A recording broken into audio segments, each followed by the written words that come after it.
Welcome to the Ellis Talker Show. If you enjoy our content, please like or subscribe. Hi, and welcome to the Ellis Talker Show. I'm DV LeBron. Do you have construction needs? Maybe you want to get something done around the house? Check out K&H Construction. Chris Helms, local guy out of Waxahachie. He'll take care of you. Let him know DV LeBron sent you. Today, my very special guest is world-renowned neuroscientist, author, Dr. Mark Williams. How are you doing, sir? I'm good, DV. How are you, mate? I am good. You know, I'm so grateful that you came on because you are doing great work on exposing what technology is doing to our brains. And I saw a clip of you on 60 Minutes Australia, and then you've been on all kinds of different medias, and you've talked about this at length and written books. So I'm really grateful that you've come on, sir. Thank you for having me, mate. So I wanted to give if you could give a bio before we kind of move on into the good stuff, because there's a lot to cover. If you could kind of give a bio for my audience. So I did a Bachelor of Science and I majored in both psychology and neurophysiology. And then I went over and worked at MIT for a few years in the McGovern Institute for Brain Research, which was a fantastic place to work. But I was actually there when the first iPhone came out, which was, of course, a fantastic place to be when the first iPhone was released in the US. So I saw the start of all of this. And, you know, I'm a neuroscientist. I can program in, 5 different languages. So technology to me is amazing. And there's amazing things we can do with it. And we are doing with it. But since having kids, 15, no, longer than that. I won't say how long ago. That was a while ago. But since having kids, I've just seen the damage that's been done both in schools and also in the general population because of their devices. Not because the devices are bad, but because of the way they're being set up to make huge amounts of money for certain individuals, and that's at that's at the expense of us, of the general population. I think that's really sad. You're a neuroscientist. You look at the brain and how that functions. Now, when you're studying how technology changes the human brain, at what point, Doc, did you realize these screens are becoming more than just tools? They're reshaping our brain. Yeah, there was some great work that actually came out a few years ago from the US and showed that preschoolers who had been given devices, screens to use before they went to school, were showing abnormal development of their what we call the white matter tracts, so the connections between the left brain and the right side of the brain, and the connections all across the different areas of the brain. And those areas were developing abnormally in these kids who have been given devices. So that was a really big wake-up call, and that resulted in a lot of research since then, and that's been replicated multiple times now, not only in kids, but now we're seeing it in teenagers and in young adults, abnormal development of these, both the white matter tracts, those areas that connect all the different areas, but also the grey matter, so the actual area where the neurons are that do all the work. So it is really concerning, especially around the neuroimaging that we're getting now, showing the brain changes that are occurring. You had in one of the interviews that I saw on 60 Minutes Australia, the guy asked you a very poignant question: is this technology giving our children Alzheimer's early? And is that the things that you're seeing in the brain? Is that similar? Yeah. So what we're seeing is basically the brain sort of folded up so it'll fit into the skull. So, you know, there's a huge amount of mass and we're trying to get it into the skull. And so it's folded up. And so you have all these ridges. And what we're seeing is in teenagers who are using devices a lot, there's actually gaps in those ridges. So there's not as dense as a normal person would be. And we see these very similar effects in people with dementia and Alzheimer's and things, which is really concerning. But the other real concern is that we're seeing we saw a 400% increase in early onset dementia, and that's amongst 35 to 44-year-olds. The early onset dementia that we're seeing went up 400% in only 2 years. And they're the first ones that have sort of had it for a number of years during some pretty critical periods of their lives. And we're also seeing in China, they saw the youngest person who's a 19-year-old be diagnosed with dementia, and he'll be dead within a few years. Which is, again, really, really concerning. And we know that dementia you're much more susceptible to dementia if you're not using your brain as much, right? The less you use your brain, the less you exercise it, just like any other part of your body, the more likely you are to get dementia.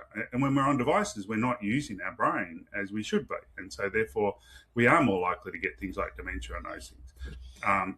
Plus, we're seeing a whole raft of other problems as well in society. You would think that because there's so many things that happen in these screens like TikTok and stuff, there's always something flashing, some music, some things. Is that dumbing us down, or that's not stimulating the brain enough? What's the difference between that and reading a book sitting there versus somebody having a screen in their face? Yeah, the best way I think to describe it is the difference between entertainment and engagement, right? When you're being entertained, somebody else is producing whatever it happens to be, and you're just watching it. You're not actually engaged in it all.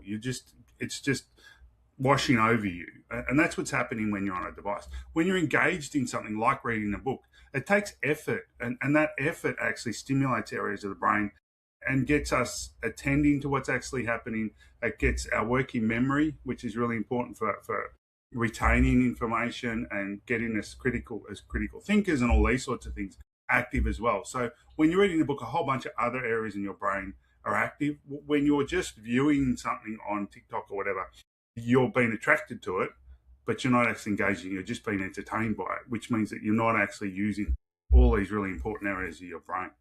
So, as a parent that's watching this show, we get busy lives. We got our kids running around. We got work. There's so many things that happen. And some parents will say, hey, look, play on my phone just to keep them busy. It becomes the babysitter. And I'm not faulting them. I know that so many things happen in life. But, Doc, can you talk about what effects it has on the brain at that early age and why it's detrimental? Yeah, so we now know that the younger a child is given a device, or the more time they spend on a device, the more likely they will be diagnosed with ADHD, which is an attentional disorder. And there's a lot of now causative data actually showing there's a causative relationship. So it's that the devices are actually causing ADHD in some kids. And we've got huge increases, 400, 500% increase in diagnosis of ADHD in our society. And so we really need to start looking at that. And I'm not saying everybody who's been diagnosed with ADHD because of the devices. What I'm saying is that you've got a genetic disorder which results in ADHD, but then there's obviously something else happening as well where the devices are actually also causing ADHD, which is a different issue that we need to be dealing with. And we could get rid of a lot of those diagnoses if we actually started dealing with that. And so, yeah, we need to be careful of that. What's happening is, it's flicking you around constantly. So all those short videos and everything are getting your attention to flick from one thing to another really, really quickly. But in the real world, we actually have to attend to stuff for long periods of time. But the kids aren't learning how to do that, to attend to things for long periods of time. And to do that, you need to train it. You need to work on it. And, when we were kids, we used to go and just play footy for a while, or you just go and hang out with your mates for a while, or you'd fix your bike, or you do all those sorts of things. And when kids aren't doing that anymore, and that's the real problem, is it's what they're missing out on rather than what they're actually doing on the devices. So they need to get off the devices and actually do things that are really good for their brains so that they'll develop those abilities, so they'll be able to sit in the classroom and actually do work and actually get good marks and so on. And I don't blame the parents, because we didn't know this 10 years ago, 15 years ago. This is all really, really new. And so I just think we need to get it out there so parents are aware of it. And I do a lot of parent events, and I always say to parents, doing the really hard stuff when they're young means that it's really easy when they're much older, when they're teenagers. But doing the really easy stuff, like giving them a device when they're young, means you're going to have hell later on in life, because they're going to have a whole bunch of, we know that being on a device causes mental health issues. It causes your IQ to drop, so you're not as intelligent. It causes ADHD and other symptoms like that. It causes behavioral problems. There's a whole raft of things that are happening when kids are put on devices at a young age, or when kids spend a lot of time on devices, and we need to be dealing with that. And we haven't even talked about, problems with anorexia nervosa and bulimia nervosa. I work a lot in the Eating Disorders Australia, and the increase in that area as well has been huge, right? And if a teenager or a child gets one of those disorders, it's devastating, not only for the person, but also for the whole family, right? And so we need to be really protecting these kids more. Now, and you have a point there where there is a and there's been lawsuits in the US against Instagram because of the things that these kids, they see these girls on Instagram, other peers, and it's not real. The production is not real, but these kids are, this is the what they're forming their brains to. Like, this is would be what, if I could look perfect, this is how I would look. And I could imagine that that's translating to those kind of problems, and you're seeing it in your studies? Yeah, absolutely. And you got to remember that social media, there's nothing social about social media. They're very good at labeling these things, but they're not actually what they're doing, right? Social media is about advertising. And so you're either advertising a company or an event or a website or a podcast or whatever, or you're advertising yourself. And for kids and teens to be growing up believing that advertising themselves is how they actually get friends and how they get liked, right, is really, really, really unhealthy for them. And so, yeah, we have a whole generation now, both boys and girls, right? Boys, there's been a huge increase in boys with body dysmorphic issues who Wow. are trying to use injections and all the rest of it to make themselves big and strong and buffed and all the rest of it. And it's becoming a real problem for them as well as the girls. But we need to realize that it's not social, it's advertising. The other big problem is that what they're actually doing on there, right?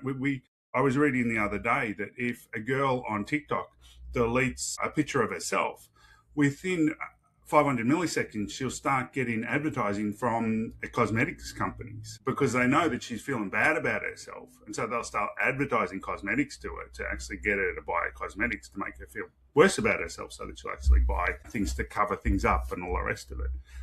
And that happens within 500 milliseconds of her deleting a post of herself. If she deletes a post of someone else, it doesn't happen. So it's really, really is targeted. And we need to realize this. And these kids are constantly being bombarded with this information, right? You're feeling bad, so here's what you actually need to make yourself feel better. And we know that doesn't make you feel better, right? Actually getting out and spending time with real people is what makes you feel better. Speaking of the real people, I'm Generation X, and we had to talk to people. We had to learn early on that there's gonna be people you don't like, and you learn how to deal with those people in more productive ways. Sometimes it wasn't so productive, but you learn how to deal with people, whether it be the fights or it be the arguments or just getting along afterwards. These kids nowadays, because of the screen time, they're not developing this ability. What are you seeing in that as far as their impulse control, their ability to conversate? How is this social media affecting that? Yeah, and that's again, it's an example, a really good example of where it's what they're missing out on rather than what they're doing, which is a real problem, right? And what they're missing out on is that opportunity to learn how to actually communicate.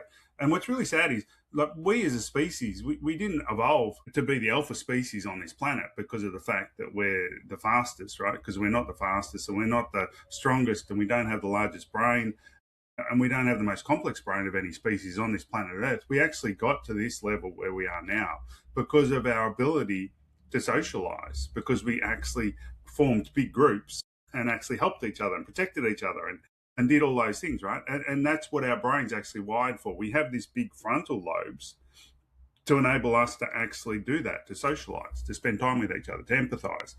And they're not learning that now, which is really sad. So we're sort of almost de-evolving, right? Because of the fact that they're not learning how to socialize.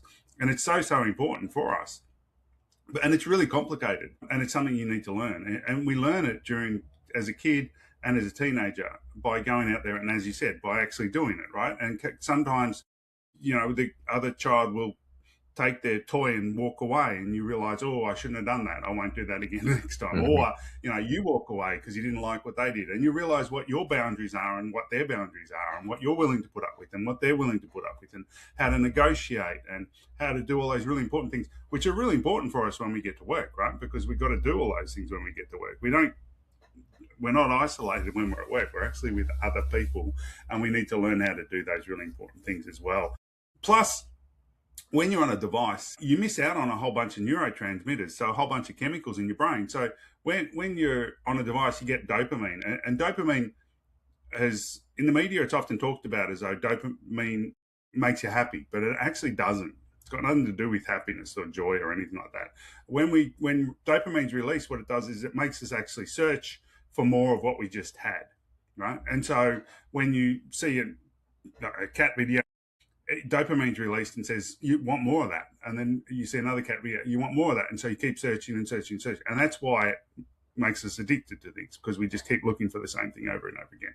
And you can imagine when we were hunter-gatherers, we would have found some berries and eaten them, and dopamine would have released, which would have said search for more of that because it's good for you, right? And you'd eat more of it and more of it, and then you get full and you go, all right, I've had enough of that, don't need any more dopamine, I'll go and do something else. But when you're online, you don't get that. You just keep getting search for more, search for more, search for more. And you never find the perfect cat video, right? So you never actually get full. And so that's a problem, because all we're doing is getting dopamine when we're socializing. But when we're in real life, when we actually meet up with someone that we like, the first thing we do is touch them, right? Appropriately. And in all societies, we've got some way of touching each other. So in stoic societies like ours, we'll shake hands. And in Europe, they'll kiss each other on the cheek. And even the Inuits, because they're fully covered, they'll rub noses because it's only part of their body that's actually shown. And the reason we do that is that we have C fibers in our skin, and when we touch each other, those C fibers activate and they release oxytocin in our brain, which makes us more connected to the person that just touched us, which lasts for a long time. It makes us feel more part of a group, more connected with each other, which is really, really important for us. And then we also read the person's body language and facial expressions and prosody of the voice and their eye gaze and all of those things when we're actually face to face. And that releases serotonin and releases a whole bunch of other endorphins, which make us feel really good and make us feel good for longer. And I'm sure, the people who are listening to this have had the experience where you'll talk to someone online or you'll chat with someone on a chat group or whatever, and then you walk away and you don't feel very good because you didn't get all those important neurotransmitters. Whereas you meet someone at a cafe or you meet someone out somewhere and you spend time with them, you feel really good for quite a long time afterwards. And you keep remembering how good that was, that experience, because you get all those really important neurotransmitters. And unfortunately, really sadly, a lot of teenagers and kids, they don't do that. They don't socialize at all. So they never actually get all that really important neurotransmitters, which make them feel good for long, which is why we know that if you just delete all of your social media within a week, you will actually improve your mental health. Wow. Just a week of getting rid of it, you improve your mental health. That was a long story. No, that's fine. No, I love this.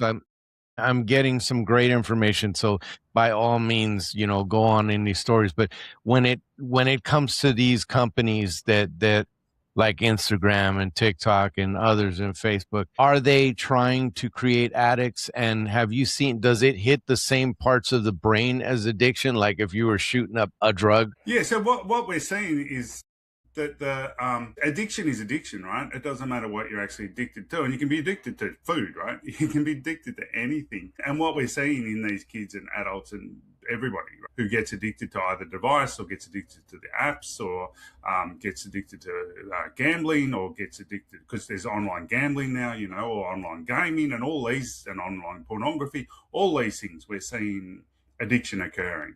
And in the DSM, which is Diagnostic Statistical Manual, which is what psychiatrists and psychologists use, in there now is internet gaming disorder. And that's treated exactly the same as alcohol, as drug addiction and these other things. And the treatment is exactly the same. The outcomes are exactly the same. The diagnosis is exactly the same. So, yeah, what we're seeing is the same thing. But what's really concerning is if you get addicted to something which is fairly inane, you're more likely to get addicted to other things because you get used to it, right? You get used to whatever it is and you're looking for a bigger high. You're looking for a bigger hit. And we know that if kids who get addicted to gaming are more likely to then get addicted to other things, especially gambling, because the gaming apps, the free ones that are online, they actually, most of their revenue comes from advertising gambling apps. And so the kids who are gaming and getting addicted to gaming then are much more likely to get addicted to gambling. And if you get addicted to gambling, you're much more likely to get addicted to alcohol and drugs later on. So, it's this serial thing where you keep upping the hit. And that's a real concern. Now, when you look at these kids nowadays, they seem to be more depressed, more anxious than other generations, or maybe they could express it more.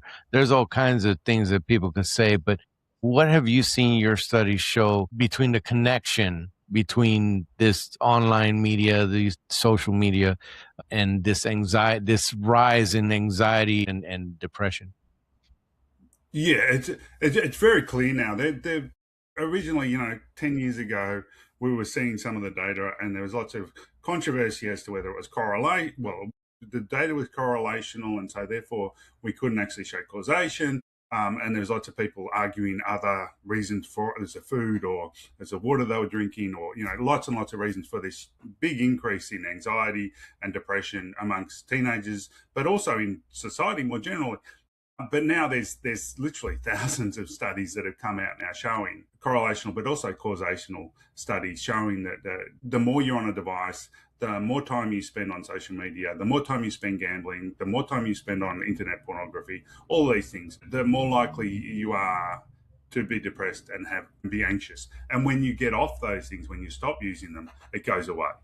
And so there's this causative link between the two. And so we need to be doing it less. All of us, I think, need to be doing it less. But especially we need to be protecting the younger kids, because they don't have the frontal lobes, executive functions yet to make the decisions, right? That's why we limit alcohol until they're much later. That's why we stop them from driving until they're later, because they don't have the cognitive function when they're younger to make the right decisions. And so we have to make it for them.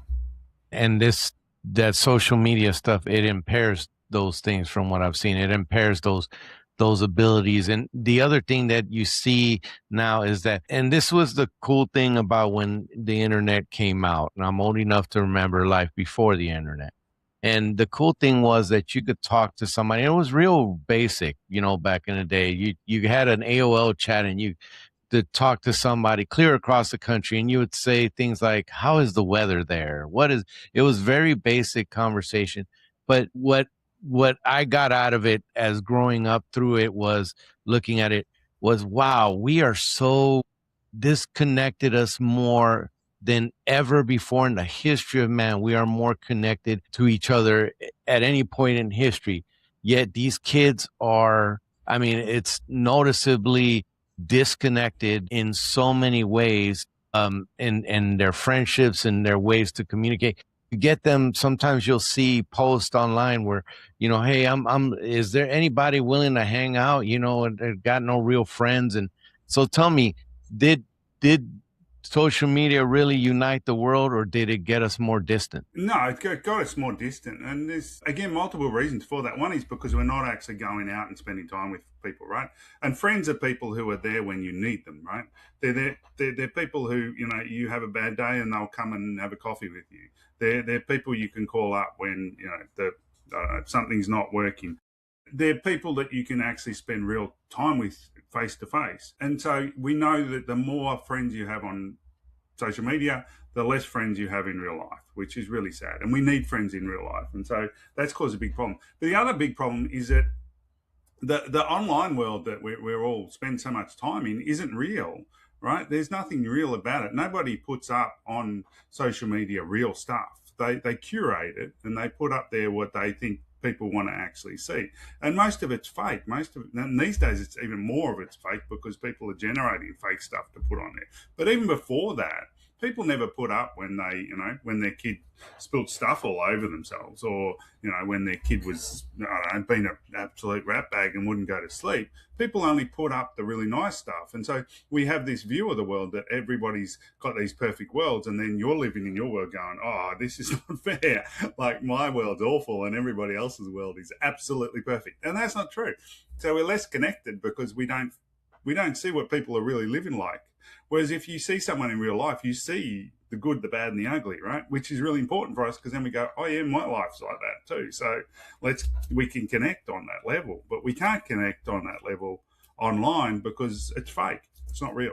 It really is fake. Now, there is a big discussion, and I touched on it earlier, about schools increasingly using technology. There was some news reports that came out where they were doing a AI school where the kids were coming in, but it was a AI screen that was doing it. And there's, in schools locally where I live, there were tablets hanging out or being given out, and they use a lot of technology in it. Do you think that they're moving too fast without, knowing the neural consequences of it? Yeah, I think the mental health issues that we're seeing, a real problem that we need to be dealing with, and that's, you know, been exacerbated by the technology in the schools.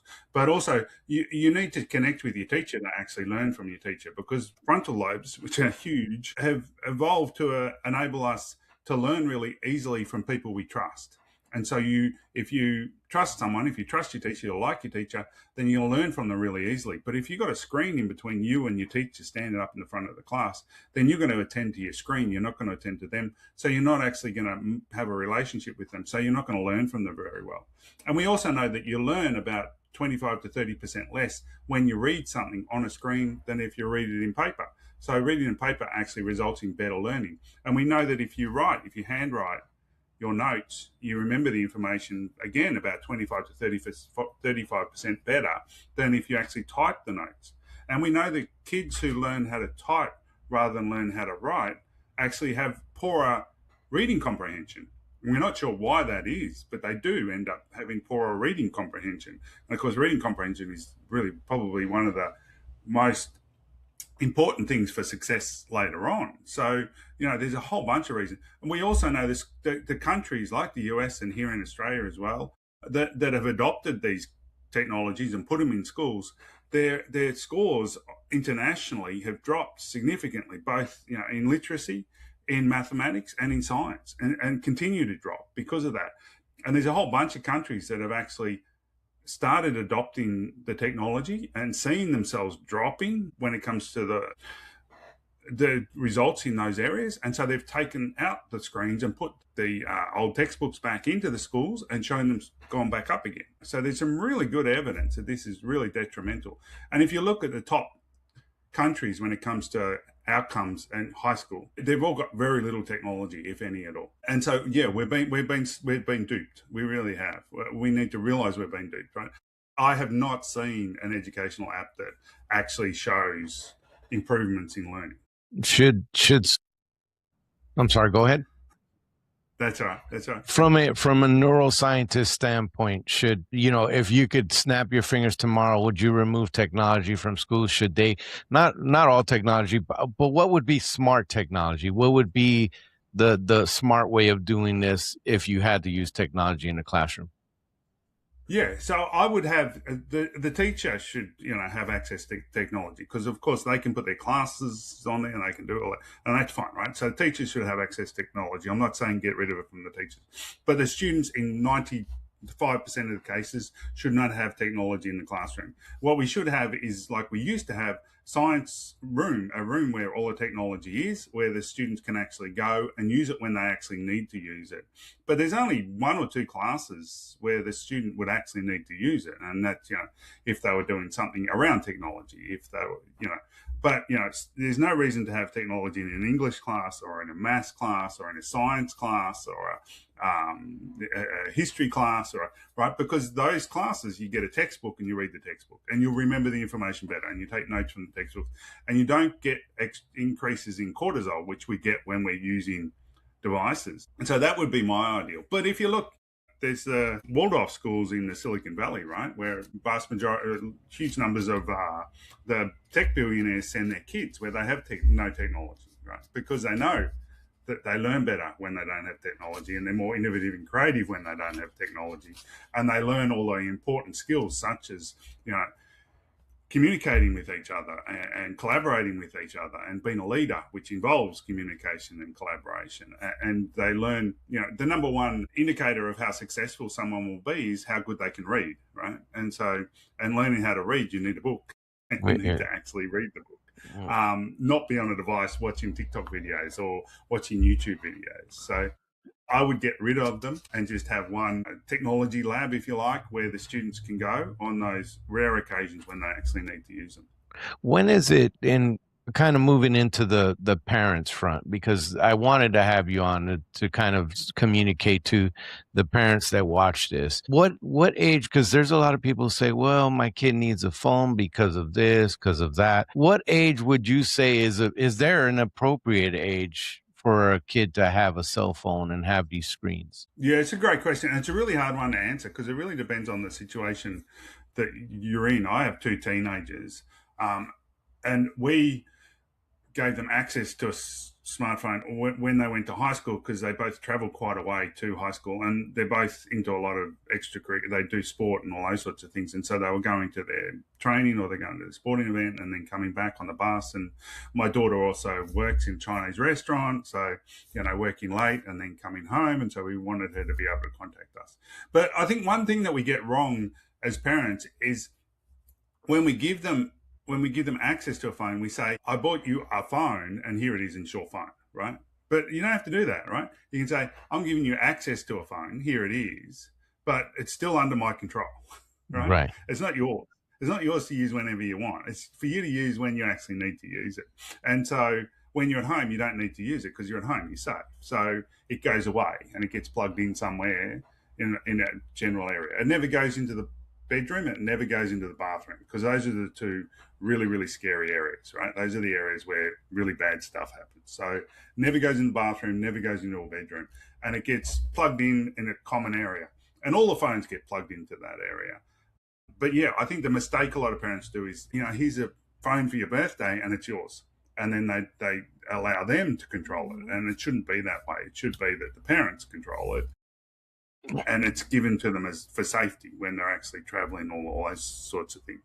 Because that's what they need it for, right?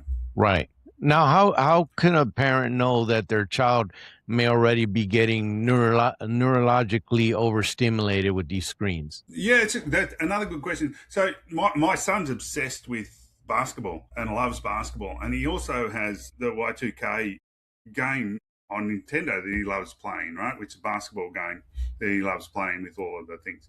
And I know that that's okay because if I turn around to him and say, hey, do you want me to take you down to the basketball courts to play a few pickup games with, because there's a whole bunch of pickup games that often happen down the basketball courts. And if he ever says to me, no, I'd rather be playing Y2K, then I know there's a problem, right? Because there's no way any teenager should prefer playing a video game than going down and actually doing the real thing. Right. Actually playing basketball, right? Because if he's playing basketball on the game, it's not the same as playing a real basketball game down at the courts. And that to me is the indication, right? How do they respond when I give them another option? Do they decide to just give it up and do the other option, which is better? Or do they make that whole sissy fit thing go on, right?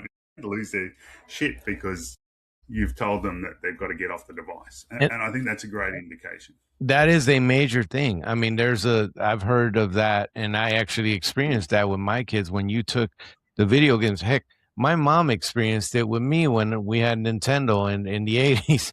It was getting me off that game was something fierce. Now, in your studies that you've seen, because I kind of want to touch on this one a little bit before I move into kind of the bigger part of this, is have you seen that it seems to rob the ambition of these kids as they get stuck on those video games and they're on there, they're gamers, they're on there, they're not moving from that screen? Do you think that it robs their ambition?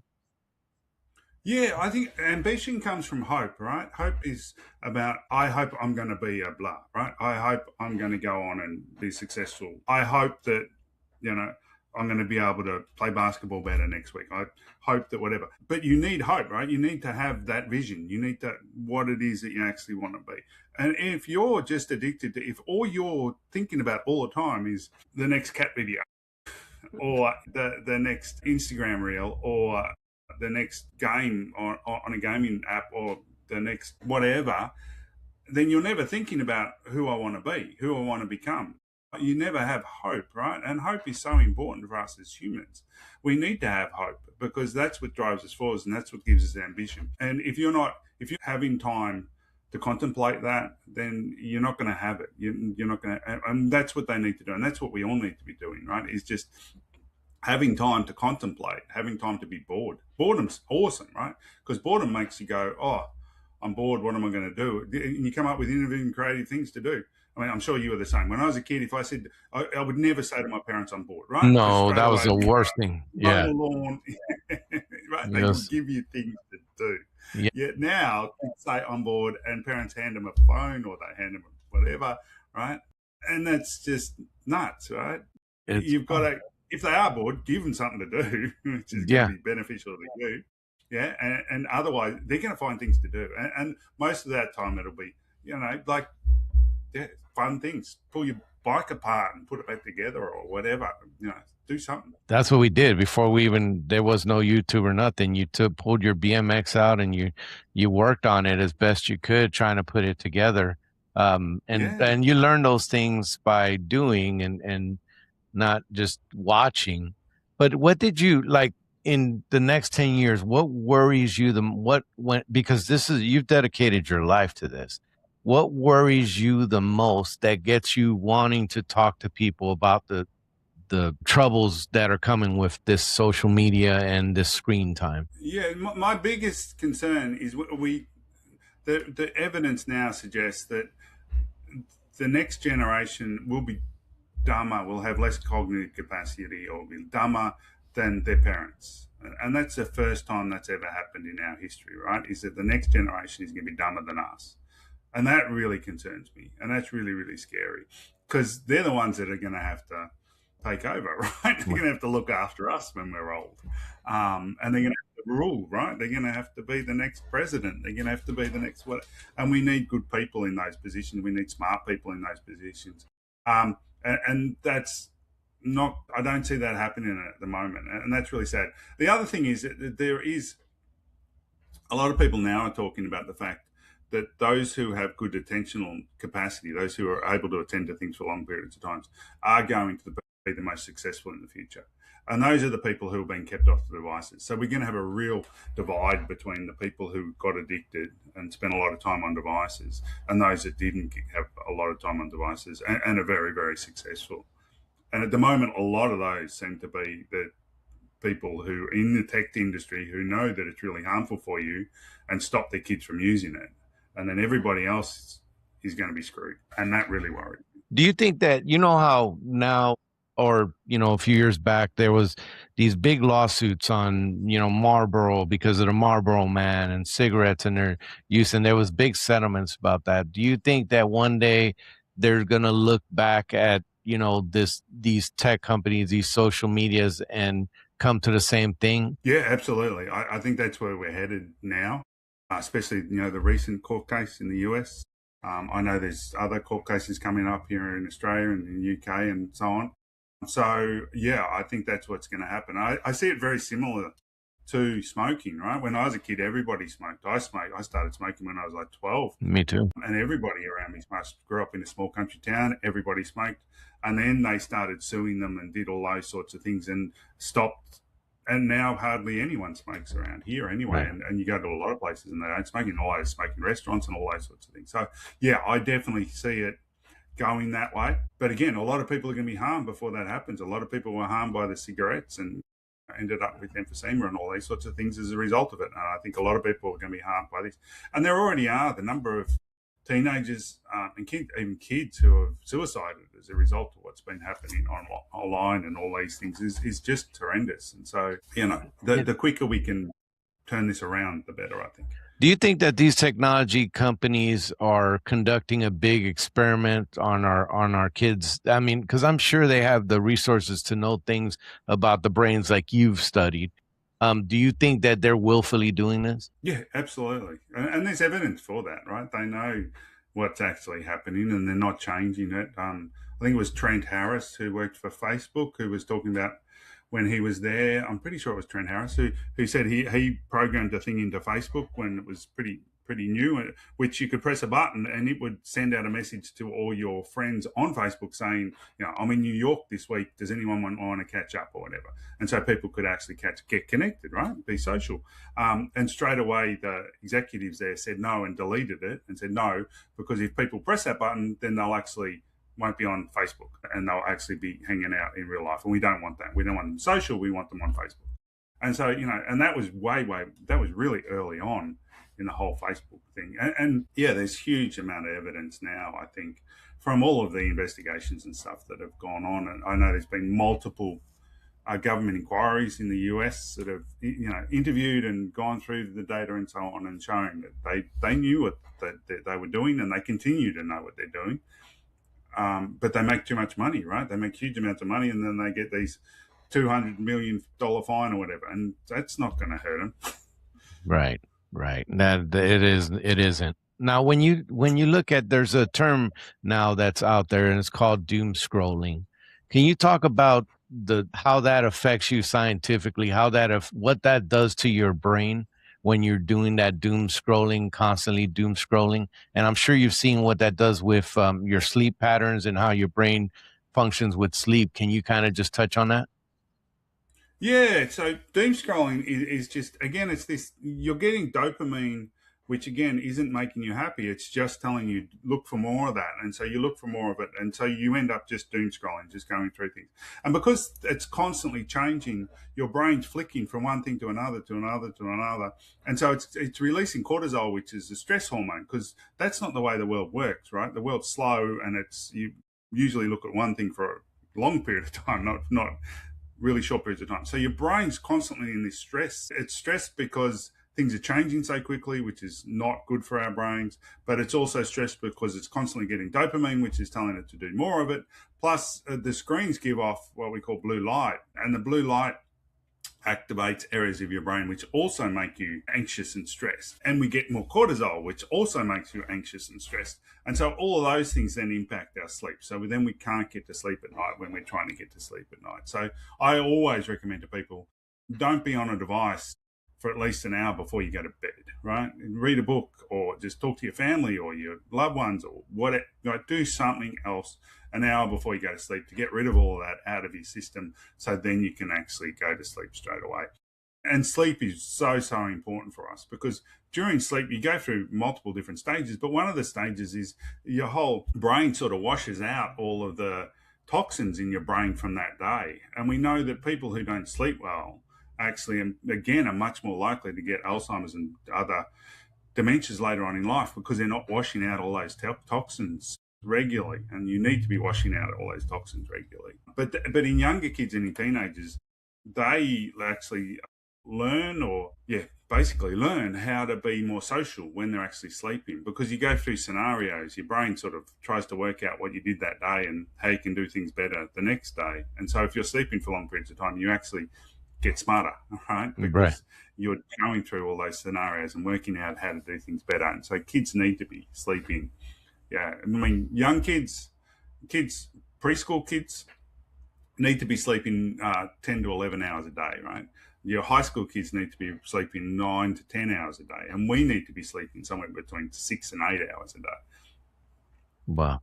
Now, when you look at and this is more on the adults before we kind of close out, when it comes to adults, one of the things that, I've experienced and others have experienced is this brain fog. And then the other thing that we've experienced is, like, maybe not clinically diagnosed, but all of a sudden we're having symptoms of ADD, ADHD as adults. We're in our 40s, close to 50.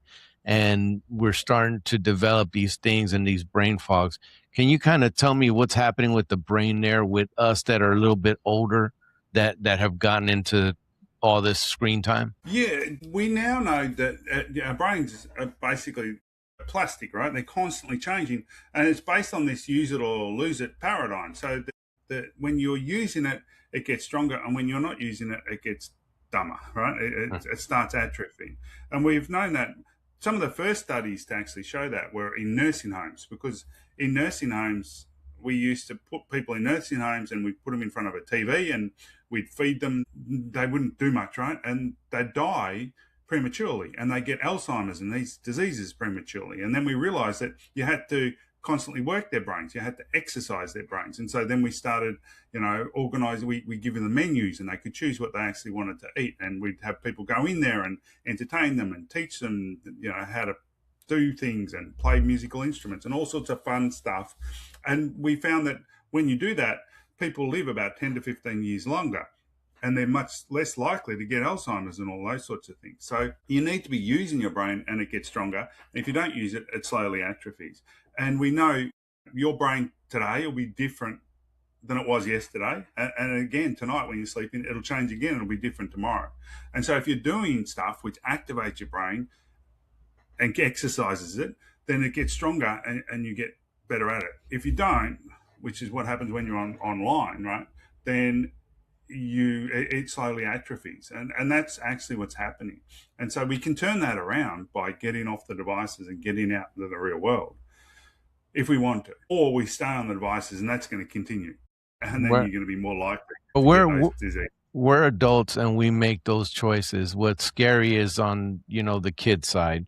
They don't have the ability, like you said earlier, to make those decisions long term. We got to be the ones to make it for them, and that's kind of what concerns me. But before I close out, because I could just have you on forever and just ask you all these questions. This stuff is so interesting to me.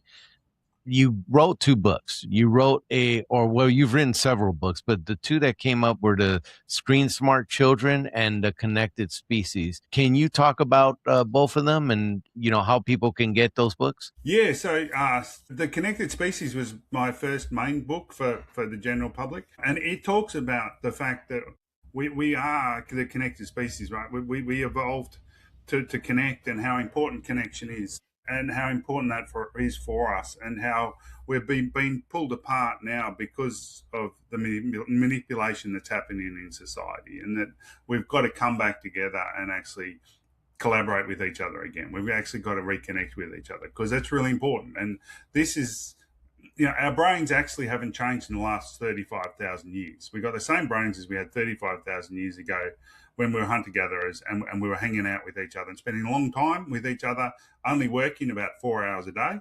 And then the rest of the time we were just protecting each other and talking and hanging out and spending time with each other.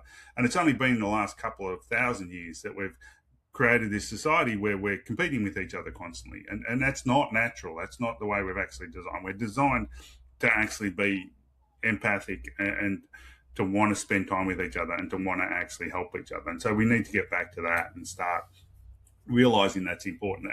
And this is how and why things like racism and sexism and the divide in politics and all these things have happened, is because of the way things are happening at the moment and how we can turn that around. And then my other book, Screen Smart Children, which is more relevant to what we've been chatting about today, is all on the screens and what the screens have been doing to our brains and doing to our cognition and doing to our memories, and how we can turn that around, and how parents can do that better so that their kids don't miss out, but so that their kids can actually thrive, and how we can change how we're doing things in homes and reconnect with each other. Breaking bread, having meals together is so important for us as a species, right? And it's important for us to reconnect over meals, right? And the meals is really important because we're actually giving each other something. We're giving each other that food, which is, but a lot of families will be on devices when they're actually eating, and that's sad, right? And they're missing out again. They're missing out on things because of that. That's just one example. And also we need to. You mentioned before, that the kids don't have the cognitive capacity to make these decisions, but we as adults actually need to demonstrate to them as well, right? We can't just tell kids or teenagers what to do. We need to be doing it ourselves. And I always, whenever I do parent events, I always say that, teenagers will do about 10% of what you say, but they'll do about 90% of what you do, right? They mimic us. And so we need to be doing what we want them to do, not just telling them what we want them to do. And that means putting the devices away for all of us and actually sitting down and having real conversations with each other and reading books and hanging out with each other and yeah, working on the car together and Yeah. going out and throwing a ball together and doing all those important things that we really need to be doing with each other. You So that's what the Bring Smart Children's all about. you kind of touched on this a little bit of, as far as empathy and the politics and everything. And I know that you've seen how crazy things have gotten. I've seen how crazy things have gotten.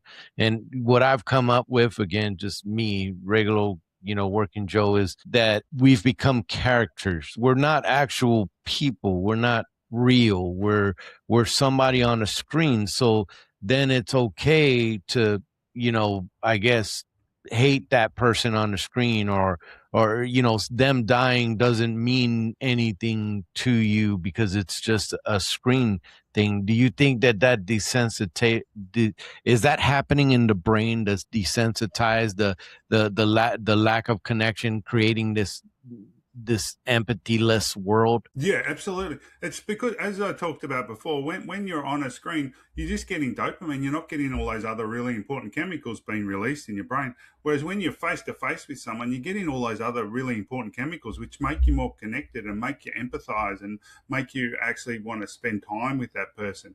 And so, when we see someone crying in real life, we want to put our arms around them, whether or not they vote for the same person as us or not. It doesn't, right? We want to actually help them. When we see it online, we don't get all those important neurotransmitters to tell us, hey, that's a real person that I need to actually connect with and I actually need to help, right?